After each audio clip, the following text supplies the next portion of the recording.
खुशखबरी, अब आपके शहर डबवाली में भी पहली हाई डेफिनेशन आधुनिक सिटी स्कैन मशीन सेवा हुई उपलब्ध।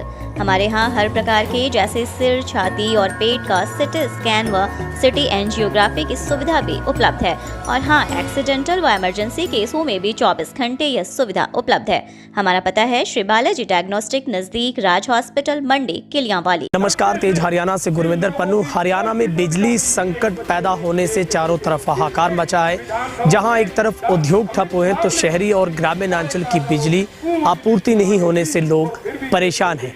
ना सिर्फ शहर और गांव के लोग परेशान हैं, बल्कि खेतों में भी ट्यूबवेलों की बिजली आपूर्ति ठप होने की वजह से किसान परेशान है। सबसे पहले हम आपको तस्वीरें डबवाली के बिजली घर की दिखाते हैं, जहां पर कांग्रेस की ओर से आज हल्ला बोला गया, जहां पर वरिष्ठ कांग्रेस नेता डॉक्टर केवी सिंह, पूर्व मुख्यमंत्री हरियाणा के, पूर्व ओएसडी हैं, उनके नेतृत्व में आज तमाम कांग्रेस कार्यकर्ता, ग्रामीण और शहरी जो अंचल के जो तमाम कार्यकर्ता है वो यहाँ पर बिजली कार्यालय के समक्ष पड़ाव डाला है और हरियाणा सरकार से पर्याप्त मात्रा में बिजली आपूर्ति की मांग की जा रही है। हरियाणा में बिजली का संकट गहरा गया है। पर्याप्त बिजली न होने के चलते उद्योगों के बाद अब शहरों और गांव में भी पर्याप्त मात्रा में बिजली आपूर्ति नहीं हो पा रही, जिसकी वजह से अघोषित कटों की वजह से लोग परेशान हैं। सबसे बड़ी परेशानी उद्योग ठप हुए और उसके बाद अब किसानों को, क्योंकि बिजाई का वक्त और उसके बाद नरमे को भी पानी की सबसे बड़ी जरूरत, क्योंकि इस बार अत्यधिक गर्मी की वजह से किसानों को दोहरी मार झेलनी पड़ रही है। और हम आपको बता रहे हैं, तस्वीरें आप देख सकते हैं, ये डबवाली के कार्यकारी अभियंता दक्षिण हरियाणा बिजली विद्युत निगम के सामने की है, जहां पर तमाम जो कांग्रेस के दिग्गज नेता और तमाम शहरी और जो ग्रामीण अंचल के कार्यकर्ता हैं वो यहाँ पर आज प्रदर्शन कर रहे हैं। और हरियाणा में लगातार पिछले एक सप्ताह से जिस तरीके से बिजली संकट और कटौती से लोग बेहाल हैं, पानी आपूर्ति भी प्रभावित है, क्योंकि जिस तरीके से लोग जहां बिजली की पर्याप्त सप्लाई न होने से लोग गर्मी से बेहाल हैं और इसका सबसे बड़ा साइड इफेक्ट पेयजल पानी की आपूर्ति भी ना होना है। तो ऐसे में हरियाणा के लोग बेहद परेशान हैं। लगातार बिजली मंत्री की ओर से कई आश्वासन लोगों को दिए गए, लेकिन हरियाणा में अभी तक भी जो बिजली आपूर्ति है वो नहीं की जा सकी है।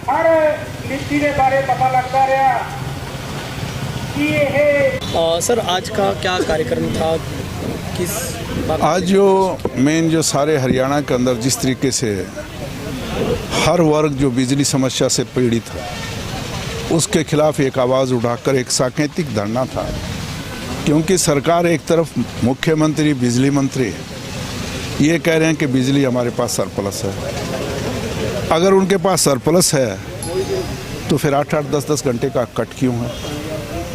इसका जवाब मांगने के लिए और ख़ास तौर पे इस सारी सदाकत और हकीकत को मेरे कार्यकर्ताओं के सामने रखने के लिए धरना था, ताकि वो जनता को इस बात के, इस झूठ का पर्दाफाश करे। इसलिए हमने ये धरना रखा था। तो वर्तमान में क्या स्थिति है सर? क्योंकि जितनी मेगावाट बिजली चाहिए बहुत बड़ा अंतर। मैं एक थोड़ा सा 2 मिनट आपको लंबा इसमें करूँगा कि हमारी जब सरकार थी, चौधरी भूपेंद्र सिंह हुड्डा मुख्यमंत्री थे, उस वक्त हमारे पास सिर्फ 1587 मेगावाट बिजली पैदा होती थी हरियाणा के अंदर। और उस वक्त हमने 4 नए बिजली घर प्लांट लगाकर उसको 4000 मेगावाट तक किया। और उसके बाद दूसरी जो MOU एग्रीमेंट हमने साइन किए अडानी से, टाटा से, ₹2.94 प्रति यूनिट के हिसाब से, और सारी हमारी उस तक उपलब्धता थी 11000 मेगावाट। ये हम 2014 में छोड़ के गए। इस सरकार ने कोई नया बिजली घर नहीं लगाया। समस्या एक तो ये है।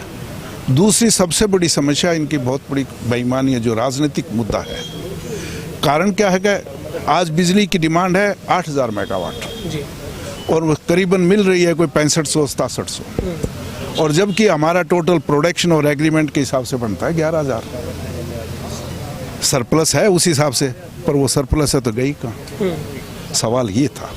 और उसका मैं उदाहरण आपके सामने कि जो उस टाइम जब हमने समझौता किया तो एक गुजरात के अंदर मुंद्रा जगह है, वहाँ से स्पेशल एक लाइन महेंद्रगढ़ तक आई, और वो वहाँ से 1400, एग्जैक्ट मेरे को याद नहीं, 1427 या 1485 कुछ ऐसी मेगावाट बिजली अडानी से यहाँ हमारे महेंद्रगढ़ से आकर सारे हरियाणा को मिलनी थी। अब पिछले 8 साल से वो बिजली हमें नहीं मिल रही। उल्टा पहले आनी थी मुंद्रा से महेंद्रगढ़, अब जा रही है महेंद्रगढ़ से मुंद्रा गुजरात में, और वो भी मुफ्त। कारण कि गुजरात में चुनाव है। खट्टर साहब मोदी को अपनी कुर्सी बचाने के लिए मोदी को खुश रखने का काम कर रहे हैं, और पावर मिनिस्टर मुख्यमंत्री को खुद खुश रखने के लिए झूठ बोल रहे हैं। और हरियाणा की जनता तड़फ रही है तरस बिजली के लिए। तो गर्मी फुल और बिजली गुल है, ये मुद्दा है सबसे बड़ी। और सिर्फ मैं नहीं कह रहा इस बात को, कि अगर हम इस बात को आपके सामने रखेंगे, जनता से कहेंगे कांग्रेस पार्टी है, विरोधी पार्टी है, और इसका मैं सबूत के साथ 114 लाख यूनिट डेली गुजरात को दी जा रही है। और उसकी एक संस्था है, हमारे केंद्र सरकार की संस्था है, उसका नाम है नॉर्दर्न रीजनल लोड डिस्पेंच सेंटर, इसका NRLDC। ये एक सेंटर है जिसके अंदर बिजली का आवागमन, हम जो ग्रिड से एक ग्रिड से दूसरे ग्रिड में ट्रांसफ़र करते हैं, हमें ज़रूरत है तो हम कहीं से ले लेते हैं, दूसरे को ज़रूरत है, कमी बेसी के हिसाब से रद्दा बदल होता है।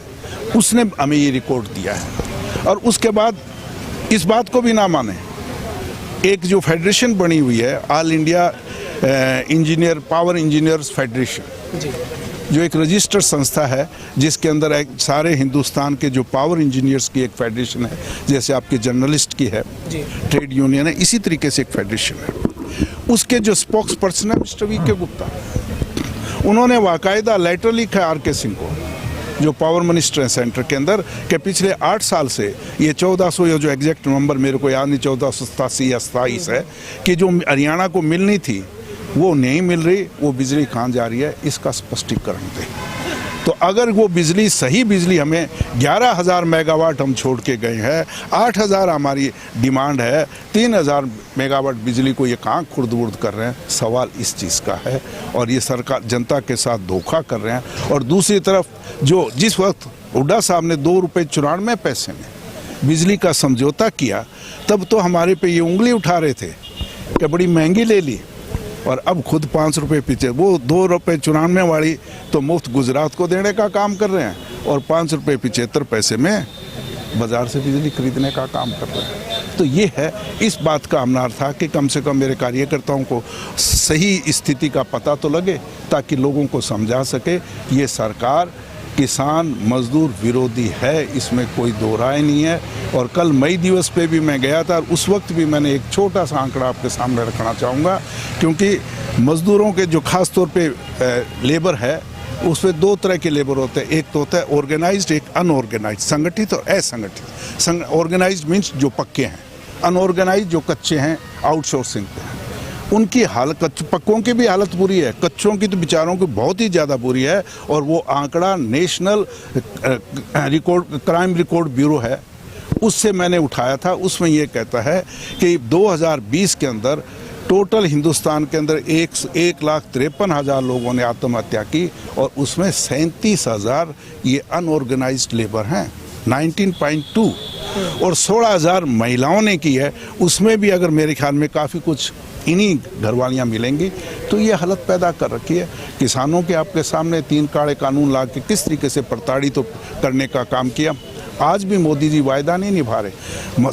सदन की एक परंपरा है, गरिमा है, सदन में जो वायदा किया जाता है उसको पूरा करना चाहिए। पर आज भी कानून काले एक बार कह दिया, अभी तक नोटिफिकेशन नहीं हुआ, और ना किसान यूनियन से बात। डॉक्टर साहब, अभी किसानों की सबसे बड़ी समस्या है कि उन्हें ट्यूबवेल कनेक्शन के लिए ट्रांसफार्मर नहीं मिल रही है। भाई ने तो वगैरह खींच के, लेकिन उसके बाद कोई सुनवाई नहीं। हमने इसीलिए इनको आवाज़ उठाई और चेतावनी भी दी है। मैंने आपके सुना, मैंने चेतावनी दी है, और मैं अभी एक्शन साहब से मिलूंगा, सारा मैं रिपोर्ट ले रहा हूं उनसे। मुझे डेली डिस्पेंस से बात करेंगे, हमें डेली यहाँ पे एक नोटिस बोर्ड लगाए, और नोटिस बोर्ड में जो मौजूदा स्थिति है उसको साया करे। क्योंकि ये मैं मान रहा हूँ, आपकी बात बिल्कुल सही है, कहीं खंबे लग गए, मीटर लग गए, ट्रांसफार्मर लग गया, मीटर भी लग गए, खंबे भी लग गए, पर केबल नहीं है। और उस केबल के कारण रोक के खड़े हैं। और वो केबल, ऐसे भी हालात पैदा हुए हैं, केबल लगा दी, मीटर नहीं लगाया।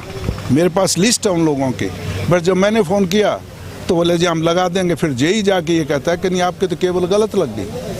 आपका तो कनेक्शन ही नहीं था। आपने मीटर भी लगा दिया, केबल भी लगा दिया, खंभे भी खड़े कर दिए, अब सिर्फ कनेक्शन देने के टाइम मुकर गए कि आपके यहाँ केबल गलत लग गई। इतनी बड़ी धांधली, इस तरीके से किसानों को परेशान किया जा रहा है, सिर्फ और सिर्फ भ्रष्टाचार को। और वो भी ये हालत है कि जो पावर मिनिस्टर इस जिले का है, जिले का पावर मिनिस्टर हो तो कम से कम अप्रोच करना इजी होता है। तो इसका मतलब जिले इस जो मंत्री है उनकी कोई कंट्रोल नहीं है इस महकमे पे।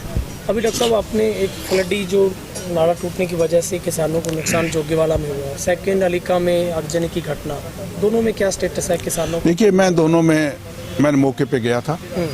जब ये खाड़ा टूटा था उस वक्त भी मौके पे गया, और जब ये अलीका में जो 2-3 गांव की डवाड़ी की भी थी अलीका की, तो उसमें भी मैं गया था। तो इसका मैंने सारा कुछ, मैं अभी आपने सवाल है मैंने अभी पूछूंगा, क्योंकि सर्वे करके जितना भी सर्वे था मैंने खुद कह के तहसीलदार और नायब तहसीलदार को, जिनके भी ट्यूबवेल का नुकसान था, जिनके घरों का नुकसान था, जिनकी फसल का नुकसान था, वो पूरा हमने करवा के भिजवाया है। अब मैं उसको चंडीगढ़ गया, उसको टेकअप करूंगा। और इसका मैंने उस वक्त मेरे सामने मैं नायब तहसीलदार को मौके पे लेके गया था और उसको दिखाई है, पर उसने अभी रिपोर्ट भेजी है कि नहीं भेजी वो मुझे पता करना पड़ेगा, क्योंकि मुझे अभी। सर आखिरी सवाल, अभी सीएम साहब ने एक ट्वीट किया, उन्होंने ट्वीट में लिखा है कि कांग्रेस के राज में 1 रुपया डाला जाता था वो 15 पैसे पड़ते थे, लेकिन हमारे राज में मैं जो डाल रहा हूँ उसमें मैं कोई कट नहीं लगने दूँगा, 100 का 100 जाएगा नीचे। 100 का 100 कहाँ जाएगा? जनता तक जाएगा। कांग्रेस अगर 1 रुपया डालती थी तो जनता को 15 पैसे मिलते थे। नहीं, हमने कम से कम ये बात, इस बात को हमारे आदरणीय स्वर्गीय नेता राजीव गांधी ने इस बात को माना। उन्होंने कहा कि भ्रष्टाचार इतना है कि अगर जो हम दिल्ली से पैसा भेजते हैं तो 15% जो है लाभांवित को मिलता है, और उसको हम कंट्रोल करें। ठीक है, ये हमने माना और उस पर हमने अंकुश लगाने का काम किया। इस राज में तो 15 ही नहीं आ रहे, 100 को 100 डकारने का काम कर रहे हैं, क्योंकि ये चीज़ें मैं थोड़ा सा रिकॉर्ड के साथ, आप जब मिलोगे तो मैं रिकॉर्ड के सामने दूंगा। 100 का 100 डकारने का काम किया, वो तो आपके सामने है। 4 वीडियो की जो कहानी है आपके सामने, लाइटें लगी नहीं, बिल पास हो गए।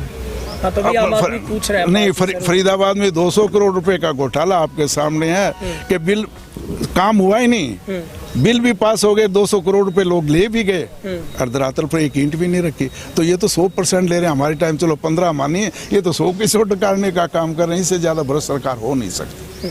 ठीक है sir, thank you sir. Excess of Diwali में क्या स्टेटस है लाइव को लेकर, क्योंकि कांग्रेस ने रिप्रेजेंट किया है, लोग भी परेशान हैं, पेयजल आपूर्ति में पा रहे, खेतों में बस्ती में कट लग रहे हैं, गाँव शहरों में। बिजली सप्लाई की ओवरऑल हरियाणा में ही थोड़ा शॉर्टेज चल रही है। जो टेम्परेचर एकदम राइज हुआ है, जो मई में लू वगैरह चलती थी वो पहले ही चलने लगी 15-20 दिन, उसकी वजह से थोड़ा सा बिजली की डिमांड बढ़ी है, जिसको मीट आउट करने के लिए ऊपर सरकार लेवल तक पूरी कोशिश जारी है, और उम्मीद है 2-4 दिन में सामान्य हो जाएगा। सर सबसे बड़ी दिक्कत किसानों को आ रही है कि उनकी लाइट उनको प्रॉपर नहीं मिल पा रही है, क्योंकि उसमें भी 5-3 का इस तरीके से। हाँ, वो हमने शेड्यूल बनाने के लिए 8 घंटे के लिए हमने ऊपर डिमांड भेजी है। 7 और 1 का तो हम करते हैं। कई किसानों की डिमांड आती है जो डाणियों में बैठे हैं, वो चाहते हैं भी शाम को हमें 1 घंटा लाइट मिले पशुओं के पानी के लिए, खुद पानी पीने के लिए। तो 7 और 1 का तो करते हैं, पहले भी चलता रहा है शेड्यूल। अब हमने भेजी हुई डिमांड, उम्मीद है ये जल्दी हल हो जाएगा। एक सबसे बड़ी दिक्कत पिछले कई महीनों से है, क्योंकि जो ट्यूबवेल कनेक्शन किसानों ने लेने थे, हाँ जी, उनमें सर सबसे बड़ी दिक्कत जेई को लेकर आ रही है कि जेई कोई सुनवाई नहीं कर रहा। अगर किसी का खंबे लग गए तो ट्रांसफार्मर नहीं गया, ट्रांसफार्मर गया तो मीटर लग गया, मीटर गया सब कुछ होगा तो केबल नहीं लगी। ठीक है। कब तक सर? अब हमारे पास सारी आइटमें कंप्लीट हैं। हमारे इसके वर्क ऑर्डर भी हो गए हैं ट्यूबवेल कनेक्शन के। पोल और कंडक्टर, हम पोल लगभग खड़े हो गए हैं हमारे। अब खेत खाली हैं, हमने पोल खड़े करा दिए हैं, और तार भी अवाई हुई है, इशूएबल होने में कल या परसों हो जाएगी। तो हम 1 महीने में लगभग सारे कनेक्शन कंप्लीट कर देंगे।